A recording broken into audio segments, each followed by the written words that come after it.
Dave Palumbo with another RxMuscle rant brought to you by Redcon1.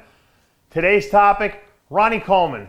The latest news that everyone's been talking about in our industry is Ronnie Coleman's, one of the interviews he did recently where he kind of said that he would never walk normally again.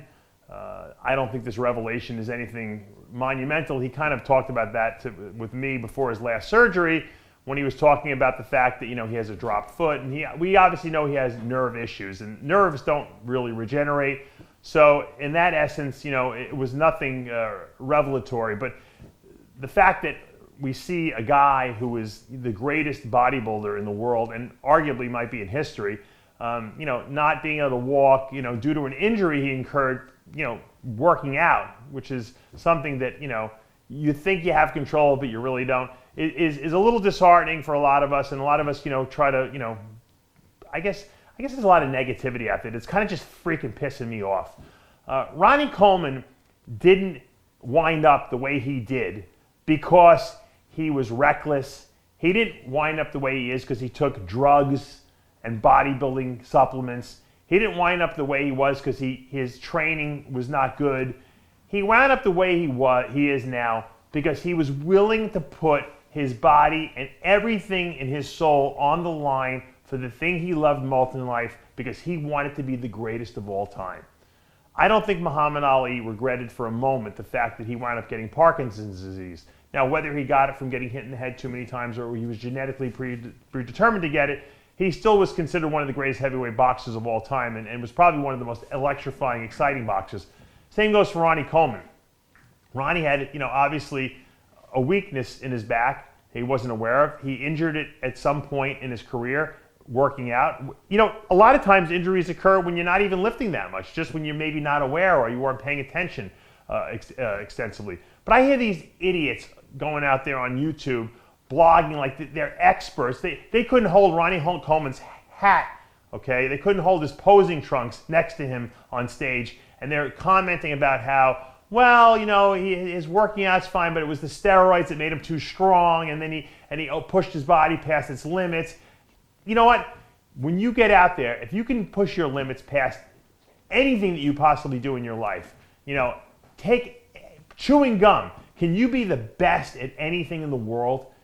And if you are, you'll know that you must put yourself on the line at some point. You must risk it all. The guy who's the wealthiest guy in the world, or the richest people in the world, have at one point in time lost all their money. They've risked it all because they're willing to do that to be the best at what they do. Ronnie was willing to be the best at bodybuilding. There was nothing that he wouldn't do to be the best. And when he was the best, everyone was patting him on the back. They wanted to be his best friend, calling him up, saying, Ronnie, Ronnie, Ronnie, cheering him on stage, saying, oh, Ronnie's the greatest. What'd Ronnie do? I want to do it. And then, you know what? When the champ falls, or when, Father Time starts kicking in and things go wrong, everyone wants to throw blame. Oh, Ronnie did this. Ronnie took this. Ronnie should have done that. He shouldn't have lifted like that. You know what? You can't comment on what another man could do until you stand in his shoes for 5 minutes. Because Ronnie Coleman, in my mind, is the greatest bodybuilder of all time. And you know what? I'm not at all afraid to admit that I only wish I could have trained as hard as he did. I only wish I had his genetics. And you know what? I would trade shoes for him in a heartbeat, because when I was at my best and I was, trying to be the best bodybuilder that I could, I would have done anything to win Mr. Olympia.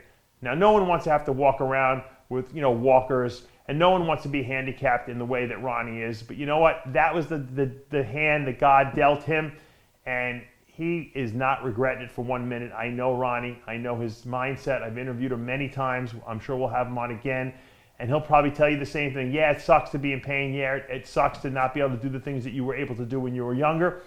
But that's what being the greatest is all about. It's about sacrifice. And you have to be willing to sacrifice in life to do anything truly, truly great.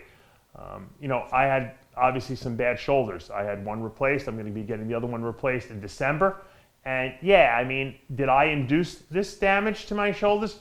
Probably had a lot to do with, the fact that I was lifting a lot of weight. Sure. Did I have a genetic predisposition probably to weaker shoulders, or just weak shoulder joints, I should say? Obviously. because there's other guys that lift super heavy weights and don't have shoulder problems. Everyone has their own weaknesses, and that's what makes us human. It's how we overcome the obstacles, how we push past the pain, and how we deal with the pain once it comes that defines us as who we are. And Ronnie Coleman is a great man, not just a great bodybuilder. And I think you guys out there should show him more respect. Don't go on your blogs and act like you're better than him. Don't go on your blogs and act like you're smarter than him. You guys have never walked in his feet and his footsteps, and you know what? You never will. So don't judge him because he's the greatest bodybuilder of all time. So maybe you should start taking notes and see what enabled him to get to that point in his career and be that great and still be a great person after all this crap went down with him. You know what?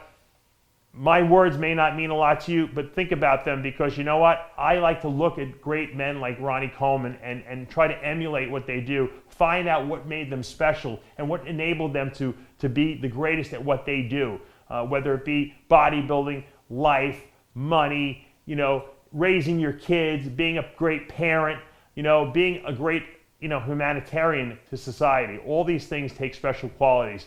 So guys, instead of putting Ronnie down, instead of trying to lay blame on what caused him to be there, look into his soul and see what makes him great. I'm Dave Palumbo with an RxMuscle rant.